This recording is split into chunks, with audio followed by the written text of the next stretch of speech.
Greetings everyone, welcome to UIII Library Podcast.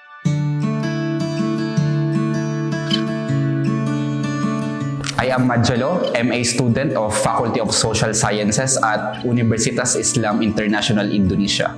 Today, I will talk about one of the most influential book in our field and perhaps the most read book about nationalism, Imagine Communities by Benedict Anderson. Ben Anderson is an intellectual giant who has taught courses at Cornell University, then later became a professor emeritus of international studies. After his retirement in 2002, he spent most of his time studying and traveling throughout Southeast Asia. He is a known scholar who transformed the study of nationalism. In this book, Ben Anderson argues that nation-states are a product of our social construction, in which members, despite not meeting or even not knowing each other, have similar possessed imagined communities, as the title of the book portrays. This is not to say that a national community is fake, but rather, such idea is a result of various socio-material forces.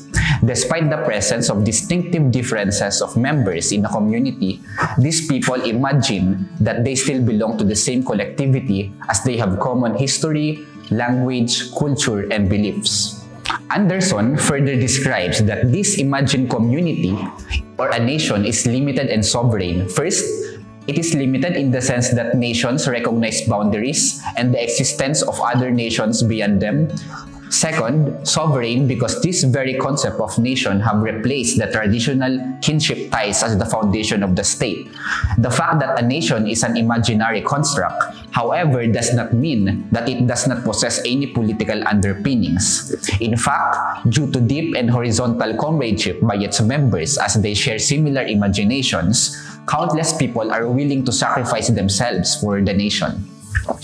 This book has also brought up three interesting paradoxes of nationalism. It says that first, nationalism is a recent and modern creation despite nations thought of as old and timeless.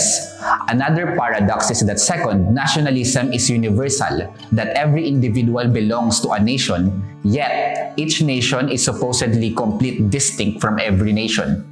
And the last paradox, nationalism is an idea so influential that people will die for their nations, yet at the same time, an idea difficult to define.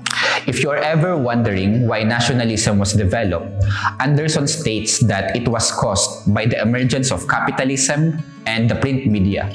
With the advent of the printing press, languages become more stable and the regularity of newspaper allowed nationalist sentiments to prosper, especially in colonies, causing the readers or citizens in the making to imagine themselves residing in a common time and place and be united. This actually makes a lot of sense, especially in the historical context of both Indonesia and also in my country, the Philippines, in establishing the call to fight against the colonizers before.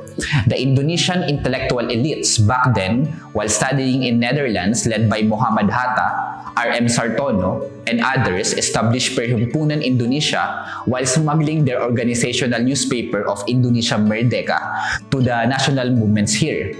This is also the same case in the Philippines, in which propagandists like Jose Rizal and Marcelo del Pilar created La Liga Filipina in Spain and printed and sent a series of La Solidaridad newspapers to help in the arousing and developing of nationalist and anti-colonial movement. I really find this book interesting because it tackles the historical origin and spread of nationalism. Nation building in today's age is more relevant than ever, with trends of overlapping national identities, conflicts, and the rise of cosmopolitanism. I find it very intriguing if only Ben Anderson is alive today. Like, what is he going to say about the current trend of the far-right nationalisms while affecting the dynamics of democracy today as mediated by factors such as populism. Lastly, although intellectual elites did have a huge contribution in the spread of nationalism, we must not forget about the role of the masses as the main catalyst for nationalism to thrive.